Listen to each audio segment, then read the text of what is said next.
नमस्कार, मैं शंभू कुमार सिंह और आप देख रहे हैं नेशनल दस्तक। किसानों का आज चक्का जाम है, लेकिन सबसे बड़ी खतरनाक खबर आपके लेकर आया हूं। किसानों की जमीन कब्जाने से भी बड़ी खबर है ये खबर उन लोगों के लिए है जो इस देश के नौजवान हैं। ये खबर उन लोगों के लिए है जो पढ़ा लिखा है इस देश का, जो अपने बच्चे को कुछ बनाना चाहता है। ये खबर उनके लिए है जो SC ST OBC और माइनॉरिटी का। ये खबर उनके लिए है जो जातिवाद के शिकार हैं। ये खबर उनके लिए हैं जो गरीब घर में पैदा हुए हैं। वो भले जनरल कैटेगरी के हैं, लेकिन गरीब घर में पैदा हुए हैं और उन्होंने पढ़ाई की है, सपना देखा है कुछ बनने का, और दिल्ली और देश के तमाम राज्यों के शहर में जाके वो 18-18 घंटे भूखे प्यासे काम करते हैं। सबसे खतरनाक खबर है, कृषि बिल से भी ज्यादा खतरनाक खबर है ये, लैटरल एंट्री। अब मोदी सरकार, पहले उन्होंने 10 IAS बनाया था बिना परीक्षा के, अब वो IAS ही नहीं, कैबिनेट सेक्रेटरी बनाने जा रहे हैं। जो IAS जब आप बनते हैं और IAS बनने के बाद 30 साल जब आप नौकरी कर लेते हैं, तब आप कैबिनेट सेक्रेटरी बनते हैं। मोदी सरकार ने पहले 10 बनाया था, जिसमें मनोज वाजपेयी के भाई थे। अब वो 30 लैटरल एंट्री बनाने जा रही है। और सबसे बड़ी विडंबना देखिए, इसका प्रचार पता है कौन कर रहा है कि हम 30 कैबिनेट सेक्रेटरी बनाने जा रहे हैं IAS से ऊपर। ये निर्मला सीतारमण ने अपने ट्वीट करके ये प्रचार कर रही हैं। तो सोचिए, उसमें आरक्षण का कोई प्रावधान नहीं है। तो मैं इस देश के तमाम SC ST OBC और माइनॉरिटी के उन लोगों से जो अभी कलेक्टर बने हुए हैं, IAS बने हुए हैं, जो सरकारी नौकरी में है, चपरासी से लेकर तमाम पदों पर हैं, ये गरीब मजदूर लाचार के लिए खबर नहीं है। जो सब्जी बेच रहा है, ठेला बेच रहा है, रिक्शा बचाइए, इस देश के वो तमाम SC ST OBC माइनॉरिटी के लोग जो शहरों में आ चुके हैं, जो नेता हैं, उनके लिए बता दूं, जिस तरह से अभी 89 IAS बनाए गए थे। हर साल 80 से 100 IAS घोटाला होता था, लेकिन उसके बाद भी SC के ST के OBC के रिजर्वेशन मिलता था और वो IAS बनते थे, IPS बनते थे, IRS बनते थे। अब सीधे सरकार लैटरल इंटरव्यू के जरिए, अब बताइए इंटरव्यू के जरिए कौन होगा? तो RSS ने अपना एजेंडा साफ कर दिया है। किसानों की जमीन से भी बड़ा घोटाला होने जा रहा है। देश को लगभग कैद कर लिया गया है। बिना परीक्षा के जज बनाए जाते थे सुप्रीम कोर्ट, हाई कोर्ट में। अब कैबिनेट सेक्रेटरी वो शख्स होता है जो इस देश का भाग्य विधाता होता है। वही नियम कानून तय करता है, वही सारी योजनाओं को इंप्लीमेंट करता है। आप समझ लीजिए कि इस देश को RSS ने अपने कब्जे में कर लिया है और कोई बोलने के लिए तैयार नहीं है। तेजस्वी यादव ने ट्वीट किया, अखिलेश का पता नहीं है, मायावती जी का पता नहीं है, उनके लोग। लेकिन जो आम जनता है, सोचिए, आज किसान पिछले 70 से 75 दिन से डटे हुए हैं। वो तो अपनी जमीन बचा लेंगे, लेकिन SC ST OBC माइनॉरिटी तो मजदूर, गरीब, लाचार बना दिया जाएगा।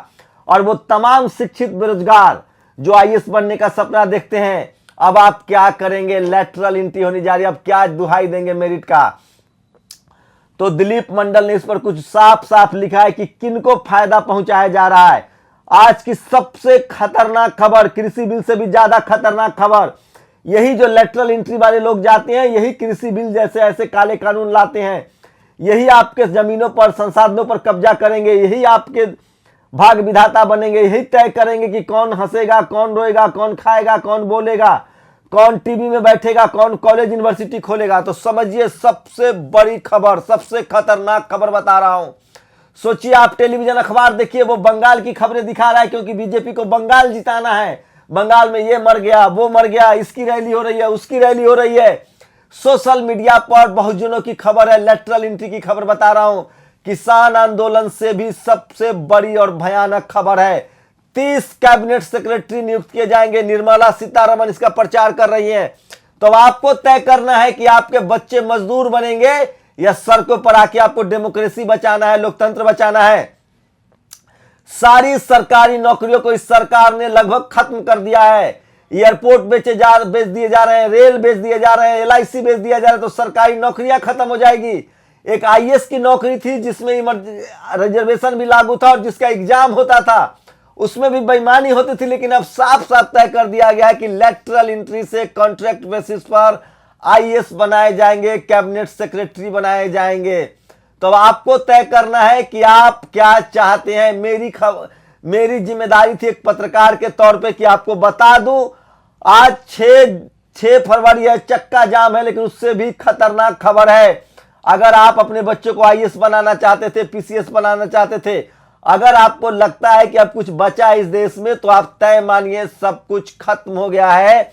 और यही लोग जाके चुनाव आयोग में बैठेंगे, यही लोग सुप्रीम कोर्ट का भविष्य तय करेंगे, यही लोग तमाम इंस्टीट्यूशन में जाएंगे। और सोचिए ये लोग क्या तय करेंगे, जिसको सरकार, अच्छा बताइए इस देश की सरकार कितनी ईमानदार है। जब लेटरल एंट्री इंटरव्यू के जरिए बनाए जाएंगे तो वो कौन लोग होंगे, ये आप भली भांति समझ सकते हैं। मैं फिर कह रहा हूं, बीजेपी के मंत्री जो एससी एसटी ओबीसी के, चाहे वो नित्यानंद राय हो, चाहे थावरचंद गहलोत हो, चाहे वो रामदास अठावले हो, इनकी हैसियत नहीं होगी कि अपने समाज का कोई कैबिनेट सेक्रेटरी रख ले। तो सब कुछ तय हो चुका है। इसलिए मैं सोशल मीडिया पर क्या चल रहा है मैं चाहता हूं कि एक बार आपको बता दूं। सबसे ज्यादा ट्रेंड चल रहा है चक्का जाम। आज चक्का जाम और लेटरल एंट्री, ये देखिए आज की सरकारी घोषणा, फिर मोदी सरकार लेटरल एंट्री से अफसरों की नियुक्ति करेगी। आप लोग करते रहिए कंपटीशन की तैयारी। ये दिलीप मंडल ने पोस्ट लिखा है, मैं बैक टू बैक उनके पोस्ट पढ़ा दूं, आप हिल जाएंगे। सबसे ज्यादा लिखा है उन्होंने, आप लोग करते रहिए कंपटीशन की तैयारी। सरकार युवा विरोधी है, एससी एसटी ओबीसी विरोधी है। ट्विटर स्टार के लिए अभी सभी मित्रों को बताएं, स्टॉप लेटरल एंट्री। तो सबसे बड़ी खबर बता रहा हूं मैं इस समय की, सब कुछ बर्बाद हो चुका है। देश लगभग गुलामी के दौर में प्रवेश कर चुका है। आईएएस की सीधे भर्ती इंटरव्यू के आधार पर करने जा रही है सरकार। आप कुछ नहीं कर पाएंगे, आप देखते रह जाएंगे। और मान के चलिए कि एससी एसटी ओबीसी को कुछ भी नहीं मिलने वाला है। अब आपको तय करना है कि आप अपने घरों में बैठे रहेंगे, या जिस तरह से किसान अपनी जमीन बचा रहे हैं, क्या इस देश का बहुजन एससी एसटी ओबीसी माइनॉरिटी के नेता सड़कों पर आएंगे, जनता सड़कों पर आएगी। मैं सारे के सारे आपको बता देता हूं, जो दिलीप मंडल ने सारे ट्वीट किए हैं, आपको समझना पड़ेगा। दिल्ली सरकार के समाज कल्याण मंत्री राजेंद्र पाल गौतम को ने साफ साफ ट्वीट किया है, ये संविधान का उल्लंघन है, संविधान में पर्दाता आरक्षण की अवहेलना है और वंचित वर्ग के अधिकारों को छीनने जैसा है। यूपीएससी की तैयारी कर रहे छात्रों को अब कुछ नहीं मिलने वाला है। तो सीधे सरकार जा रही है। देखिए निर्मला सीतारमन ने इसका प्रचार किया है, निर्मला सीतारमन इसका प्रचार कर रही कि आइए इंटरव्यू दीजिए और बन जाइए आईएएस। तो ये सबसे बड़ी खबर आपको बता रहा हूं, लेटरल एंट्री के जरिए आपको बता दूं कि आईएएस की भर्ती होने जा रही है। अब आपको तय करना है कि आपको क्या करना है। तो आज 2 ट्विटर पर ट्रेंड हो रहा है, इंडिया सपोर्ट चक्का जाम और स्टॉप लेटरल एंट्री। सरकार को ब्राह्मण बनियों को देना है, देने के लिए कहां से लाएगी, संसाधन तो उतने ही है। मुसलमानों को बैंक लोन नाम का मिलता है, सरकारी नौकरी में वे वैसे ही कम है। मुसलमान अपने और अपने अल्लाह के दम पर चल रहे हैं। तो बच्चे आप यानी एससी एसटी ओबीसी आपकी ही काटी जाएगी।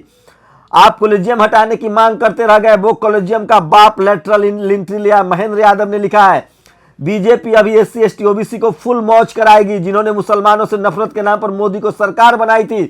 यूपीएससी का एक विज्ञापन देखिए, डायरेक्टर के 30 पोस्ट हैं, सभी अनरिजर्व। मजा आ रहा है कि नहीं, सच्ची बताइएगा। जय श्री राम तंज कर रहे हैं।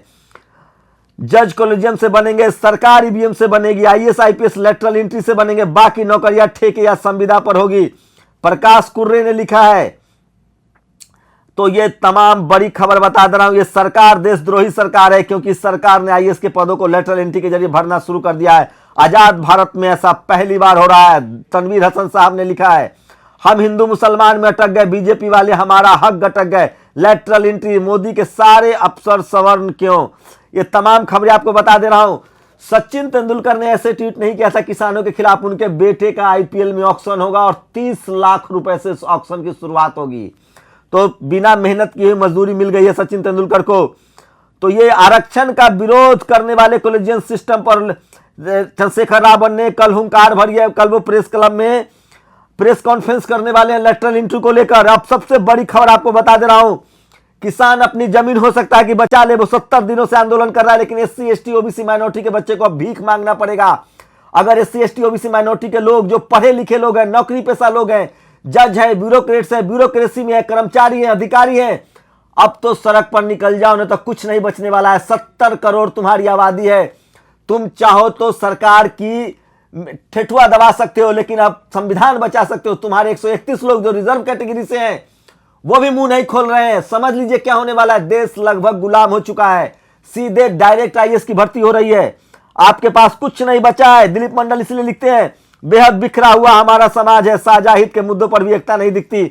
व्यक्तिगत ईगो और अहंकार की समस्या अलग है। मेरा निवेदन है कि कुछ मुद्दे ऐसे हैं जब आपसी मतभेद भुला देना चाहिए। ये वैसा ही मुद्दा है, स्टॉप लेटरल एंट्री। मेरा गला फट जाएगा, नस फट जाएगा, मुझे थोड़ी ना आईएएस बनना है, लेकिन मैं जिस समाज में पैदा हुआ उसके हितों की रक्षा की बात करता रहूंगा। एक पत्रकार के तौर पे भी मेरी जिम्मेदारी है, संविधान के प्रति मैं बंधा हुआ हूं। आप सोचिए लालू यादव का इलाज कैसे हो रहा है, कहां हो रहा है, इस पर हाईकोर्ट बोलता है। लेटरल एंट्री पर कोई सुप्रीम कोर्ट नहीं बोलेगा। सारे आरक्षण के खिलाफ, एससी एसटी ओबीसी माइनॉरिटी के खिलाफ फैसले सुप्रीम कोर्ट से आते हैं। किसानों के खिलाफ मीडिया है, ये मीडिया ये खबर आपको नहीं दिखाएगी। मीडिया लगातार चुनाव जिताने में लगी रहती है। बंगाल की जब भी खबर दिखाई जाए आप समझिए कि बीजेपी का खेल बनाया जा रहा है। तो तमाम, लेकिन सोशल मीडिया पर लगातार लोग बात कर रहे हैं। और आपको बताओ लेटरल एंट्री की वजह से 200 पद, ये देखिए लेटरल एंट्री की वजह से घट रहे मौके। 2002 के एग्जाम से पहले ही 200 पद में कमी करके निजी क्षेत्र के युवाओं को सीधे आईएएस बनाया जा रहा है। तो सरकार ने आप लोगों को छोड़िए में नहीं बोलता। लेटरल एंट्री, संयुक्त सचिव तथा निदेशक स्तर के पदों के लिए संविदा आधार पर पार्षद, सीधे आईएएस से बड़ी नौकरियां दी जा रही है बिना एग्जाम के, बिना इंटरव्यू के। तो आप लोगों को कोरोना जैसी महामारी के दौर में मोदी सरकार पहले किसान बिल के माध्यम से किसानों का हक छीन लिया और अब लेटरल भर्ती के नाम पर मेहनत करने वाले अभ्यर्थियों का हक छीनने की तैयारी कर रहे हीलालाल विश्वकर्मा ने लिखा है। आरएसएस आपको इतनी जगह से मार रहा है कि आपको पता भी नहीं चल रहा है कि दवा कहां लगा है। चौतरफा मार, हर तरफ बहुजन हितों पर नया हमला है। पिछले लेटरल एंट्री में सारे अफसर प्राइवेट कंपनियों से आए थे, वे सरकारी कंपनियों का हित पूरा करने के लिए लाए जा रहे हैं। लिस्ट देखिए, अब इसमें आपको कोर्ट से कोई नहीं मिलेगा। ये देखिए, अंबर दुबे, सुजीत कुमार वाजपेयी, दिनेश दयानंद जगदाले, काकोली घोष, सौरभ मिश्रा, राजीव सक्सेना, अरुण गोयल, सुमन प्रसाद सिंह, भूषण कुमार, ये तमाम लोग जो है वो कंपनियों से लाए गए थे कंपनियों के हित के लिए, और यही लोग किसान बिल भी ला रहे हैं। तो आरएसएस की चौतरफा मार, हर तरफ देश की जनता के हितों पर नया हमला। छोटूलाल बसाबाने बड़े आदिवासी नेता हैं। फार्मर प्रोटेस्ट के बीच लेटरल एंट्री का विज्ञापन, मतलब अंबानी अडानी अपने अफसरों को सरकार में लगाएगी। तो ये सबसे बड़ी खबर दे रहा हूं आपको, किसान आंदोलन से भी भयानक खबर है। संविधान खत्म हो चुका है, इस देश की तमाम प्रक्रिया खत्म हो चुकी है, देश गुलाम हो चुका है। समझिए, चुनाव आयोग हो, ईडी हो, सीएजी हो, सीबीआई हो, सब जगह ऐसे अधिकारी रखे जाएंगे जिनकी नियुक्ति बिना किसी परीक्षा के, बिना आरक्षण के, बिना डाइवर्सिटी के लिया जा रहा है। तो मोदी सरकार में आरएसएस के इशारे पर सब कुछ अपने लोगों को रखा जा रहा है, जैसे वाइस चांसलर रखे जाते हैं। तो अब मान के चलिए, मैं ऐलान कर रहा हूं कि इस देश की डेमोक्रेसी खत्म हो गई है, संविधान खत्म हो गया है, हम फिर से गुलाम हो गए हैं। आप लोगों को क्या लग रहा है, क्या है? किसानों के बात छोड़ दीजिए, इस देश की 90% आबादी गुलाम हो गई है। सरकार आईएएस की भर्ती कर रही है बिना एग्जाम लिए हुए। आप लोग की क्या प्रतिक्रिया? मैं वादा कर रहा हूं, मेरी जब तक सांसें चलेंगी, जब तक मेरे पास सोशल प्लेटफॉर्म है, मैं आपको आगाह करता रहूंगा। आप लोग अपनी प्रतिक्रिया जरूर दीजिए। लेटरल एंट्री के जरिए अब इस देश को गुलाम बना लिया गया है। आप क्या सोचते हैं, क्या ये सरकार संविधान से चल रही है या डिक्टेटरशिप हो गया है, गुलाम हो गया है? और इस देश के नागरिक क्या गुलामी करने के लिए तैयार हैं? मैं गुलामी से इनकार करता हूं। मैं एक पत्रकार के तौर पे जब तक मेरी सांसें चल रही है, मैं आपको सारी खबरें जो जनता के हित में है, जो संविधान के हित में है, वो बताता रहूंगा। आखिर ये लेटरल एंट्री क्यों, बिना परीक्षा ये क्यों, ये सवाल जवाब सरकार को देना चाहिए। तो किसान आंदोलन से भी, कृषि बिल से भी ज्यादा बड़ी खबर आपको बता रहा था। अपनी प्रतिक्रिया जोड़ दीजिए।